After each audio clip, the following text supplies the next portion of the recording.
L'inclusion est un terme d'actualité dans les municipalités. Un déficit de présence des femmes dans les milieux décisionnels amène notre réseau à réfléchir à la nécessité de considérer équitablement tous les membres de nos communautés et leur donner accès aux mêmes possibilités. Actrice de changement et initiatrice de projets porteurs au sein de notre réseau, dans cette vidéo, nos fondatrices vous parlent de la nécessaire inclusion des femmes au municipal. Mesdames, osez passer à l'action, osez le réseau.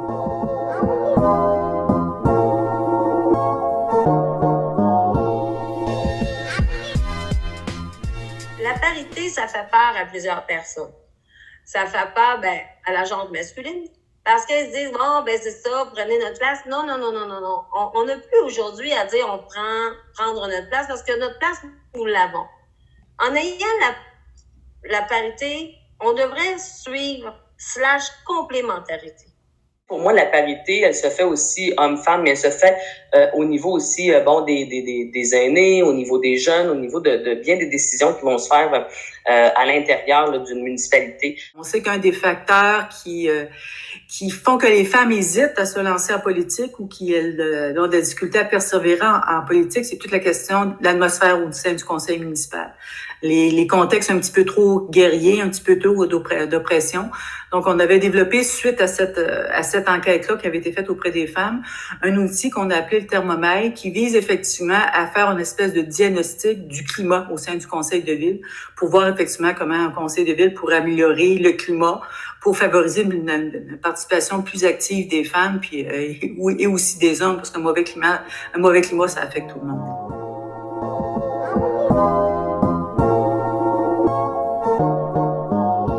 Encore certains retards au niveau paritaire. Par contre, c'est important de demeurer dans nos actions paritaires. Pourquoi? Parce que à partir du moment où est-ce qu'on va lâcher ou qu'on donnera pas la possibilité aux femmes d'y aller, je crois qu'on va enlever finalement les gains qu'on a présentement.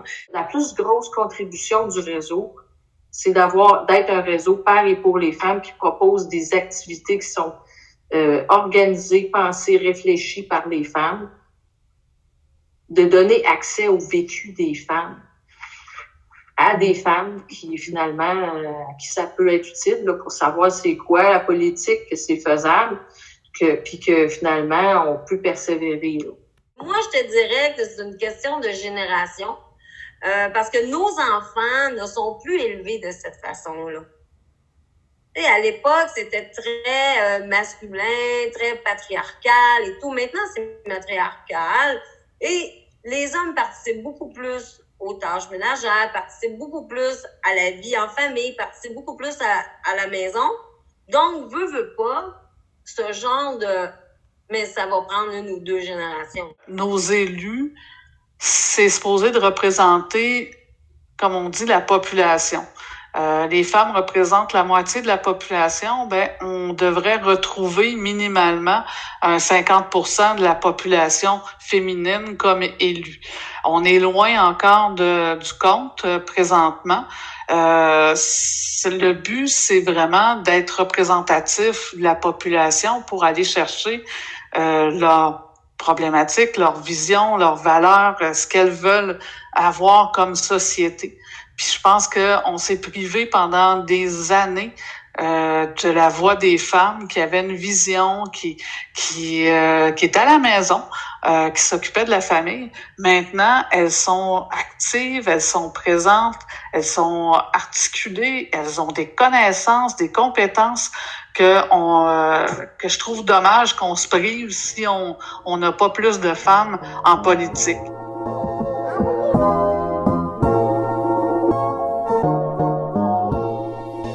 Mettons qu'autour de la table, là, ça serait 25 Marie-André, là. Ça serait sans doute très cute et une expérience formidable.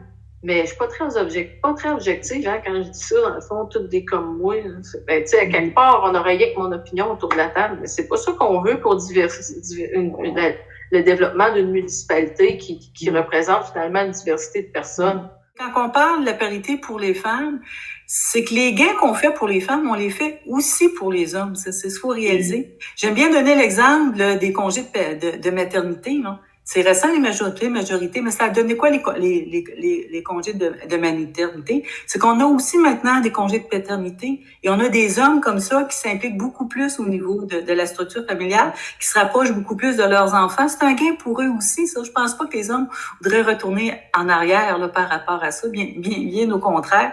Et c'est la même chose, quand on parle de conciliation travail-famille, c'est des choses qui conviennent aussi aux hommes, puis je dirais aussi aux jeunes hommes, justement, qui sont plus impliqués qu'avant. Ce qui fait que si on va avoir une meilleure démocratie, je pense qu'il faut chercher une plus grande inclusion sociale. C'est sûr que le réseau, on parle d'inclusion des femmes, mais je pense qu'il faut parler de l'inclusion selon les groupes d'âge, selon les nationalités, les origines ethniques.